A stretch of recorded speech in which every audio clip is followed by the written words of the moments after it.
Europe 1 Matin. Il est 7h12 sur Europe 1. Dimitri Pavlenko, vous recevez ce matin le député EPR des Yvelines, Charles Rodwell. EPR, Ensemble pour la République, c'est le nouveau nom de renaissance des macronistes. Bonjour Charles Rodwell. Bonjour, merci pour votre invitation. Bienvenue sur Europe 1. Alors vous êtes aussi avec votre collègue Mathieu Lefebvre, le rapporteur du budget immigration. Peut-être pour commencer, c'est quoi le budget immigration ?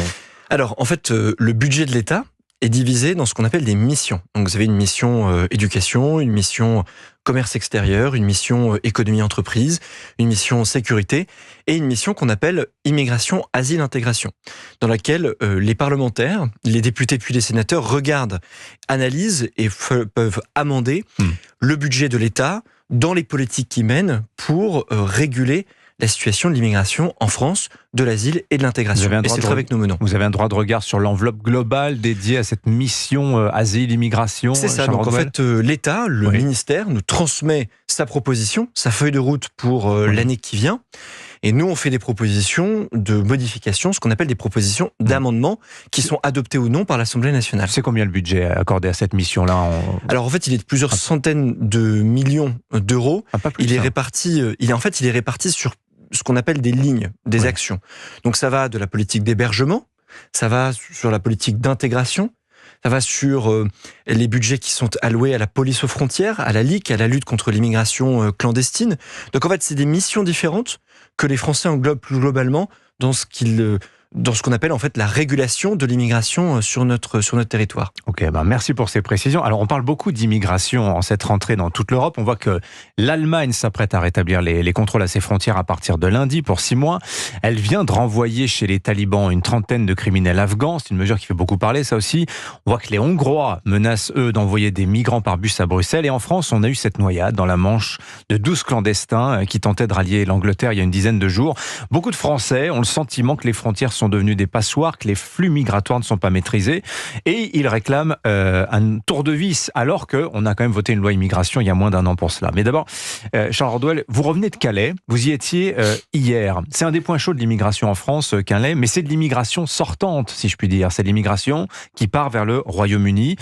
Pourquoi vous êtes allé à Calais plutôt que, par exemple, à la frontière italienne, qui là est une porte d'entrée en France de l'immigration clandestine, Charles Rodwell? Alors, premièrement, nous comptons nous rendre également à la frontière italienne également. En fait, ce qu'on fait, c'est qu'on audite.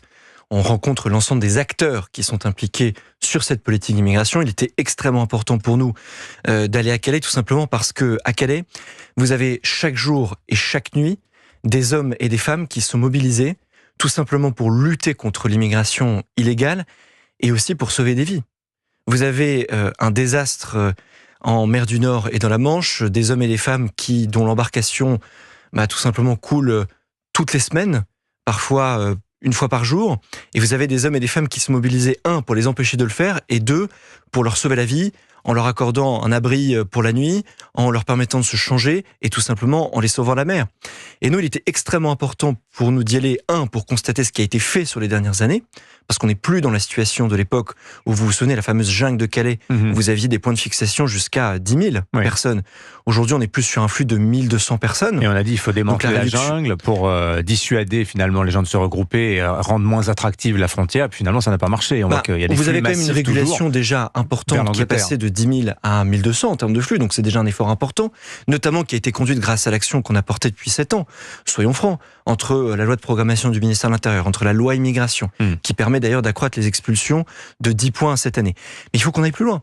Et nous, on assume avec Mathieu Lefebvre de porter une ligne qui nous paraît assez cohérente, qui est de dire qu'il faut que l'on réduise l'immigration, notamment illégale, et que de manière corollaire, on porte une politique d'intégration exigeante. Bon, gentil avec les gentils, méchant avec les méchants finalement, comme disait Gérald Darmanin l'année dernière. Tout simplement de dire que pour accueillir mieux sur le territoire français, et les personnes que nous souhaitons accueillir, il faut accueillir moins. Bon, alors et nous, ça nous semble. Comment on fait? Très concrètement, les Allemands ferment leurs frontières. Je précise aux Français quand même qui nous écoutent ce matin sur Europe 1 que actuellement les contrôles sont renforcés aux frontières françaises en vertu des Jeux Olympiques, et ce jusqu'au 31 octobre. On n'a pas l'impression que ça change grand-chose. Juste pour rebondir sur la situation allemande, nous, ce qu'on dit, c'est enfin.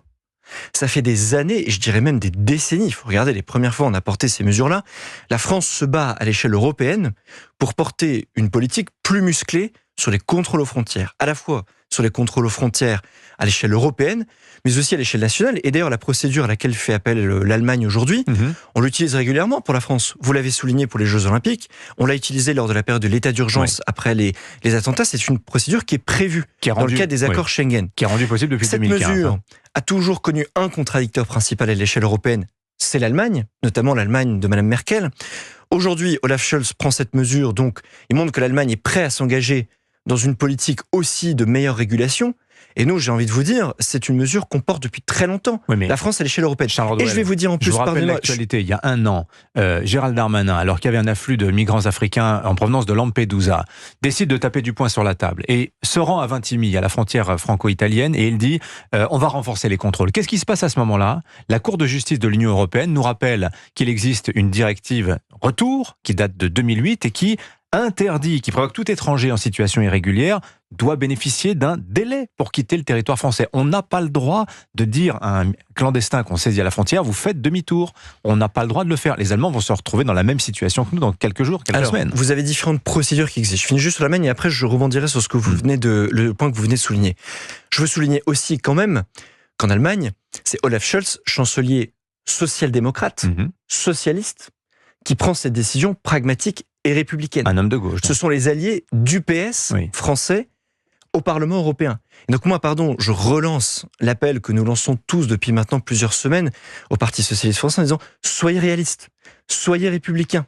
Vos alliés à l'échelle européenne prennent des mesures républicaines sur ces sujets pour réguler l'immigration. » Ça veut dire quoi? Ça veut dire des solutions modérées, ça veut dire des solutions qui nous semblent pragmatiques, de bon sens, pour réguler les flux migratoires en assumant une politique par ailleurs d'intégration, mais pour réguler les flux migratoires. Je peux vous parler des propositions qu'on fait avec Mathieu Lefebvre dans quelques minutes sur ce sujet.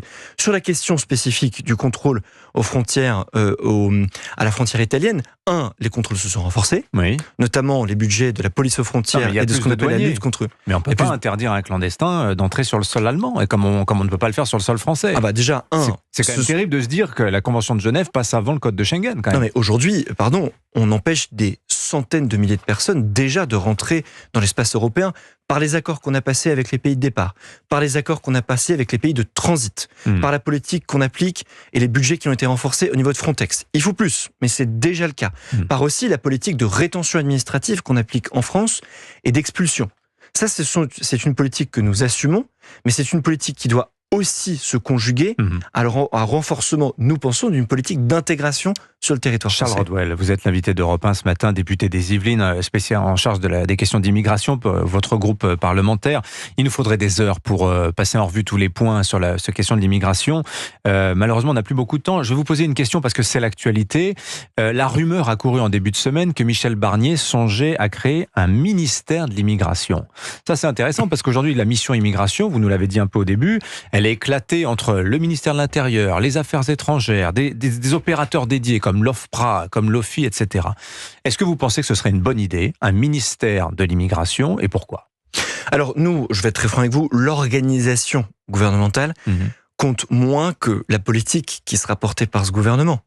Nous, les 3 propositions que nous faisons avec Mathieu Lefebvre, principal, d'avoir un ministre qui ne s'occupe que de ces questions-là. Les 3 mesures principales que nous porterons avec Mathieu Lefebvre sera de renforcer les contrôles aux frontières, notamment le budget de la police aux frontières et de la lutte contre l'immigration illégale. 2, de généraliser la rétention administrative. Donc, ça veut dire de renforcer le nombre de centres de rétention administrative, la sécurisation et la rénovation, et de faire ce qu'on appelle l'assignation à résidence, une règle en sortant de rétention. Et puis, troisièmement, de revoir une partie du volet de l'intégration, donc auditer de manière complète certains programmes qui sont très importants mais qui sont très onéreux, pour pouvoir renforcer d'autres dispositifs, sur notamment l'intégration par le travail, et l'intégration notamment en renforçant les dispositifs en termes de langue, à la suite notamment de la loi immigration que nous avons votée. Les dispositions qu'on en a votées dans la loi immigration, elles sont extrêmement importantes. Elles nous permettent, rien que cette année, d'expulser 10 points de plus de personnes que l'année précédente. Mais sur le volet notamment de l'intégration, il faut qu'on donne des moyens maintenant à la politique qu'on décide d'appliquer dans la loi d'immigration qu'on a votée il y a quelques mois. Un point important, et je en finis là, on le fait à budget constant, finances publiques est un sujet absolument majeur sur lequel nous voulons baisser les dépenses. C'est la raison pour laquelle nous ne demandons pas de crédit supplémentaire. Il faudra qu'on fasse des choix politiques clairs et forts que nous assumerons de porter à l'Assemblée et nous espérons avoir une majorité sur les mesures que nous proposons. Merci Charles Rodwell d'être venu ce matin sur l'antenne d'Europe 1. Je rappelle, vous êtes député Ensemble pour la République des Yvelines. Bonne journée à vous. Merci, bonne journée à vous.